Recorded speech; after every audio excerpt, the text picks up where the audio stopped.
Hello welcome सबैजनालाई फेरि पनि मेरो भिडियोमा। अनि आज चाहिँ मेरो सानो छोरीको बर्थडे हो अनि नेन्सीको।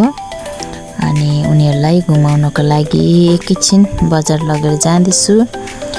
अनि यहाँनिर उसँग उसको दिदीहरूलाई पनि लगेर जाँदैछु मैले। अनि उसको कजन दिदी कजन दादा उनीहरू चाहिँ बिहान स्कुल गएर अनि स्कुलदेखि आएर अनि यसरी नै मैले मेरो हस्बेन्डलाई पनि बोलायो। अनि चाहिँ हामी परिवार जाँदैछौँ। अनि उनीहरूलाई चाहिँ अस्ति दिन मैले घुमाउन लान्छु भनेको थियो। अनि आज चाहिँ बर्थडे पनि हो, त्यसले गर्दाखेरि उनीहरूलाई घुमाउन लाँदैछु। अनि यहाँ बजारमा चाहिँ एउटा दोकान छ अनि त्यहाँनिर चाहिँ सबै कुरा 100 मा पाउँछ है। अनि त्यो दोकानको नाम चाहिँ वाउ 100 भन्छ। अनि त्यही भएको कारणले गर्दाखेरि मैले लान्छु पनि भनेको थिएँ। अनि त्यही भएर उनीहरूलाई लाँदैछु।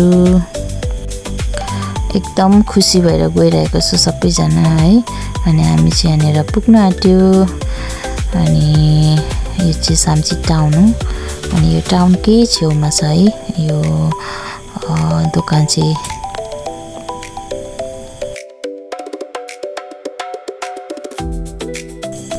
यो देख्दै गरेको बिल्डिङमै हो। अनि हामी चाहिँ पुग्यो अनि गाडी पार्किङ गरेर अनि हामी चाहिँ भित्र जाँदैछौँ। अनि नानीहरू एकदम एक्साइटेड भइरहेको छ। अनि यहाँदेखि माथि जानु पर्दो रहेछ। उनीहरू चाहिँ खुसी भइरहेको छ। अनि यहाँ दुईजना चाहिँ मेरो छोरी हो अनि एकजना चाहिँ मेरो जेठाजुको छोरा अनि नन्दाको छोरी, 4 जना। अनि हामी परिवार चाहिँ यहाँ छेउछेउमै बस्छौँ। अनि आज चाहिँ म मेरो सासू आमाको चप्पल लिएर जाँदैछु। अनि यहाँ चाहिँ हामी पुग्यौँ। अनि उनीहरूको प्यारेन्ट्स चाहिँ सबै ड्युटी जानुहुन्छ नि त। अनि नानीहरू चाहिँ स्कुलदेखि आएर हामीसँगै बस्नुहुन्छ। अनि उनीहरू सबैजना लगेर गएको।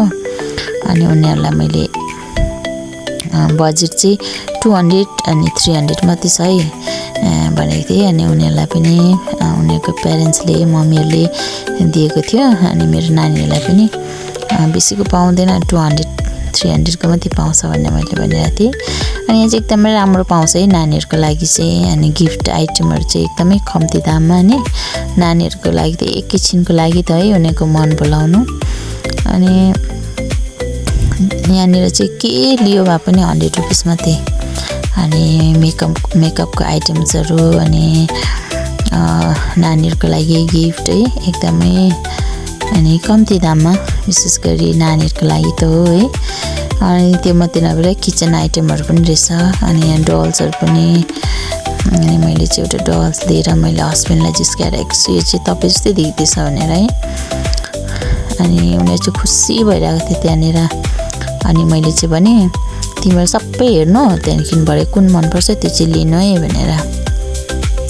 अनि यता पनि हेर्छ उता पनि हेर्छ है। अनि चाहिँ घरि यो राख्छ घरि त्यो राख्छ। अनि उनीहरूकै खुसीमा छोडिदिएँ है। अनि म फेरि यतातिर हेरेँ अनि चाहिँ टोपी पनि 100 रुपिस मात्रै रहेछ। अनि मेरो चाहिँ घरमै थियो त्यसले गर्दाखेरि लिन। अनि यो फोन राख्ने एकदम राम्रो लाग्यो तर क्वालिटी ठिकै थियो। अनि त्यो भएको कारण लिन। अनि राखेर पनि हेरेँ अनि एकदम सजिलो हुँदो रहेछ। अनि यो पनि 100 रुपिस। अनि यहाँ चाहिँ दाजुको छोराले मैले यो लियो काकी भन्दैछ है। अनि एउटा चाहिँ मेरो तर्फबाट भनेर मैले भने।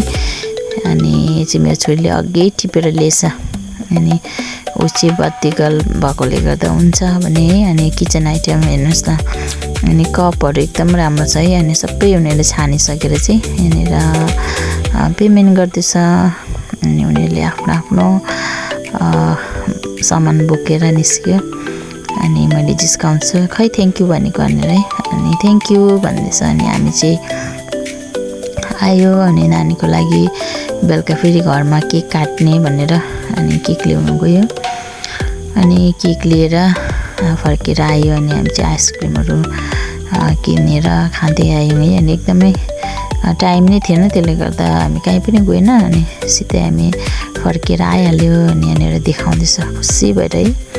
अनि यहाँनिर चाहिँ उसको बाबालाई खुवाउँदैछ आइसक्रिम। अनि बाबाले पनि छोरीलाई दिँदैछ। यो चाहिँ केक है। अनि 6 इयर्सको क्यान्डल। अनि मैले पनि आइसक्रिम एउटा खाएर चाहिँ हामी फर्केर आयो नानीहरूसँग। अनि पानी पनि अलिअलि परेछ है। अनि फर्केर हामी चाहिँ घरमा आइपुग्यो। अनि घरमा आएर अनि नानीहरूले उनीहरूको सामान देखाउँदैछ यहाँनिर एकदम खुसी भएर।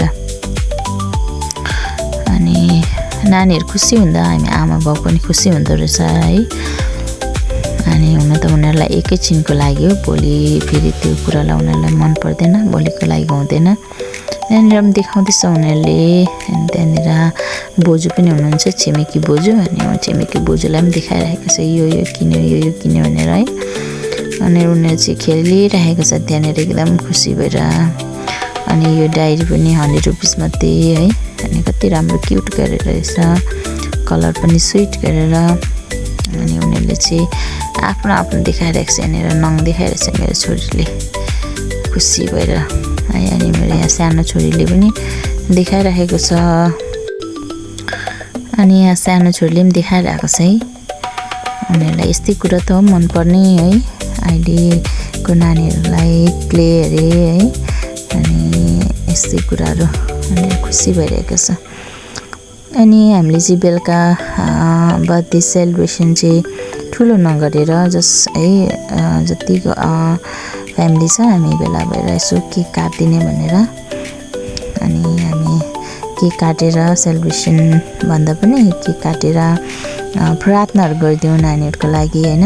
परमेश्वरलाई हामीले धन्यवाद दियौँ, किनभने परमेश्वरले नै अहिलेसम्म सुरक्षा गर्नुभयो होइन, सबै कुरामा हेल्दी राख्नुभयो, त्यसको लागि धन्यवाद दिएर यति नै। अनि सबैलाई धन्यवाद।